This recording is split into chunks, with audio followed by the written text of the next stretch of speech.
Terve kaikki! Mä ajattelin tehdä tämmösen postauksen mun tärkeimmistä tai niinku tunnearvolta tärkeimmistä tavaroista. Koska mä sain idean mun kaverin Meijun blogista. Sillä on joskus semmoinen postaus ja musta se oli tosi kiva, niin mäkin halusin toteuttaa tän.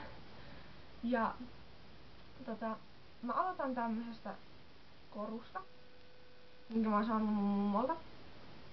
Mummo on mulle tosi rakas ja tärkeä ja sillä on aina viisaita neuvoja ja siksi tää koru merkitsee mulle ihan tosi paljon ja jos mua hermostuttaa tai stressaa tai jos mä oon vihainen tai jotain, niin mä vaan heittelen ja pyörittelen tätä korua ja sit se niinku rauhoittaa, että tää on niinku aina rukousnauha mulle. Ja sitten on tämmönen rasia. Tää on semmonen, että niin kun tietystä syystä, kun mun pitää käyttää siitepölylääkkeitä kesällä ja kaikki jos pitää ottaa joku päänsärkylääke mukaan jonnekin ja niinku ihan kaikki niin tähän menee ja tää on niin huomaamaton ja tää ei näytä miltään, ainakaan omasta mielestäni, miltään huumeboksilta, niin no en sitten tiedä mitä muuta oot mieltä, mutta tää on musta tosi kiva kun tää aukeni tälleen. Niin. Se on musta kiva, että on tämmönen laatikko ja tänne voi sitten laittaa purkkaa koulupäivän ajaksi, kun mä en ikinä jaksa raahata purkkapussia. Sitten yksi ihan tosi tärkeä tavara on tää valokuva. Mä en nyt näytä sitä yhtään lähempää, koska mä en halua, että kyseisiä henkilöitä tunnistetaan siitä, mutta se on mulle tosi tärkeä, koska meillä oli 8 ja 9 tommonen porukka yläasteella. Ja koska mua oli kiusattu 7, niin tuo oli niinku, kun mä tutustuin noihin ihmisiin, niin se oli oikeesti niinku, se muutti mun elämän. Ja vaikka mua ei kiusattu pahasti, niin silti se sattui.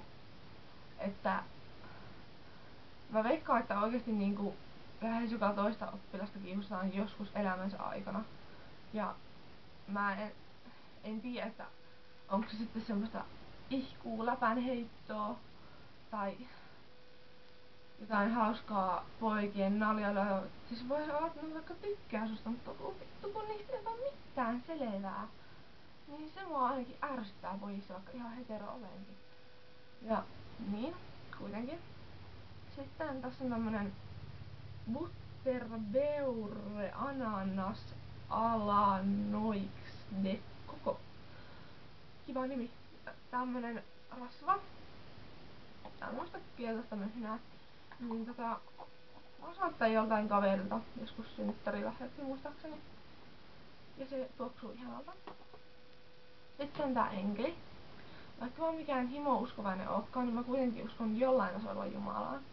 Ja niin sitten, siis en mä oo silleen, että Jeesus käveli vetten päällä Raamatussa, kaikki bla bla bla, mutta siis niinku, you know. Niin, ja mä sain tän mun mummolta viime kesänä, niin tää on mun suojelusenkeli, tää tuo mulle niinku turvaa ja silleen, se vaan on tuossa mun hyllyn päällä ja se on musta ihan kauniskin. Joo, ja sitten on tämmönen vapaudenpattu. Tää on mun ystäväni Ida tuonut mulle New Yorkista.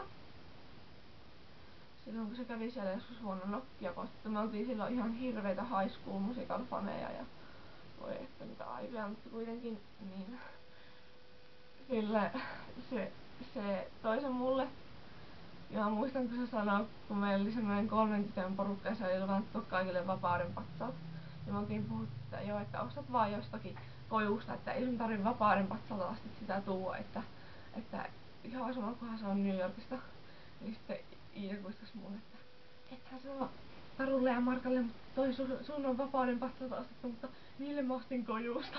Ja mä olin silleen, en sano ja oli ihan silleen, vau, että mulla on oikeesti vapaudenpatsaalta ostettu vapaudenpatsas. Ei hemmetti, mitä mä selitän. Sitten on 2 tämmöstä hajuvettä. Tän mä ostin aika vasta. Mä tykkään tästä, tää on Indian Night Jasmine.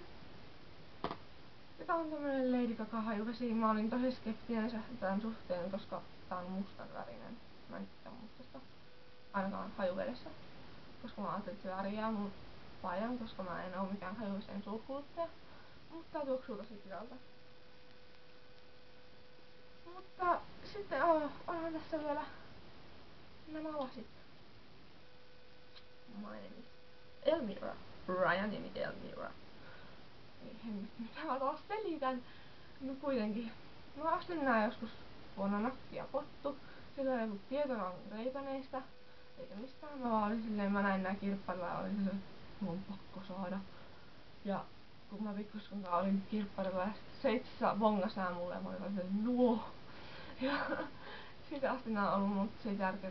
Mua alkoi ärsyttää, kun tuli niitä Ray-Baneita, joka on hemmetin vastaan. Ja mä sanoin, että ostakaa erilaiset lasit kuin mulla, mutta nyt se on vaan kiva, kun näkee kautuvassa samanlaisen, mutta silloin mä olin, että hemmetti. Miksi ne mun pöllö mun kirpparille?